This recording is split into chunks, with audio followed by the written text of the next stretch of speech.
The housing crisis has spawned another significant problem for the banking and real estate industries in New York. Banks are now getting stuck with foreclosed homes they can't unload, particularly in Brooklyn and Queens. Real Deal reporter Jen Benepe sat down with the CEO of Property Shark, Bill Staniford, to talk about what this new dilemma will mean for property values and residential sales. Bill, welcome back to The Real Deal. It's a pleasure to have you. Thanks, Jen. Okay, we're going to talk today about the REOs, which are real estate-owned properties by banks that have properties that are already foreclosed, and now they own them on their balance sheet.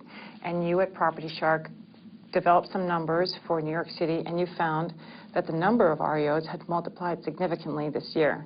Why don't you take us through those numbers? Yeah, that's correct, Jen. We have been tracking the numbers. We track sales all the time.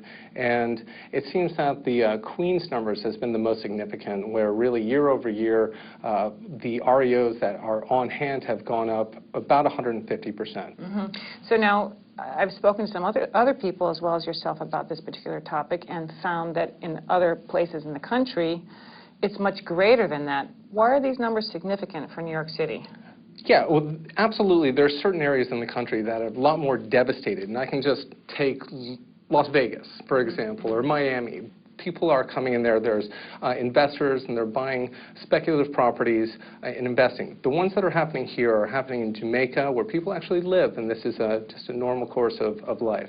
Mm-hmm. We also heard from one of your foreclosure professors at the Property Shark School, Les Jansen, that sometimes the occupants refuse to leave the house after it's been foreclosed.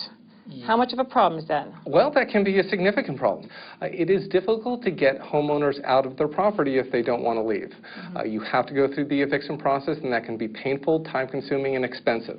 It could take upwards of 6 years. That's what we've heard. Generally speaking, it's about 6 months to 1 year. So what happens to the value of a property where the occupant is still in there and it's already an REO? Well, I think actually if the property is completely abandoned, I think that's actually worse than having somebody in there. But certainly as an investor, you don't want to take on a property if you know that someone's living there. The banks in New York obviously will suffer financially if a home becomes an REO. Can you explain, first of all, how do they handle them when they first get them? Let's say they're mounting on their balance sheet. What do they do? Well, they can do a couple of different things. And they certainly contract with brokers. They'll go out and they'll solicit brokers to come up with different valuations of the properties. And generally speaking, they'll go with the broker that gives the highest value.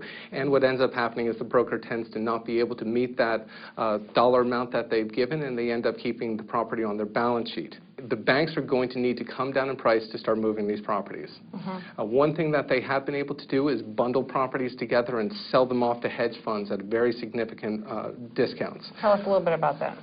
If there is a hedge fund out there or significant monies out there that are willing to take on a large grouping of property, they can't get 50 cents or even less on the dollar. Do you think this has led to a growth in REO brokers? I don't know if it's led to a growth in REO brokers, but it's certainly led to the growth in the number of REOs. That's good. Okay. Now, you had mentioned in a previous conversation that Queens, parts of Queens, were doing a better job, the banks themselves, who had a lot of REOs, were doing a better job at getting them moving off the balance sheet. What are they doing, do you think? Well, actually, I was just looking at Queens compared to Brooklyn. Yes. And what was interesting to me, as while the REOs had increased, the number of REOs that were sold in Brooklyn hadn't changed at all. And Queens had doubled its capacity to sell the REOs, but still not keeping up with the supply that's coming in. Are you positing that it's possible that these banks actually have been lowering the price and trying to get them off?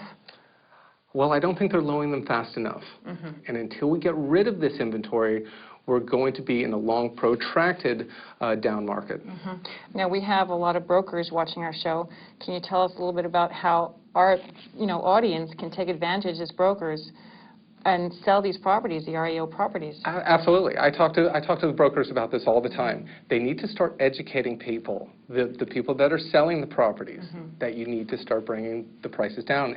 Can they get the brokerage business from the bank if they're being realistic with them? Generally speaking, no. The banks have seemed to be able to, they seem to want to go with the person that's going to give the highest price, and then they sit with the property on the balance sheet. Okay, very good. Well, thank you very much for coming to talk to us today. No problem, Jen. It's great seeing you.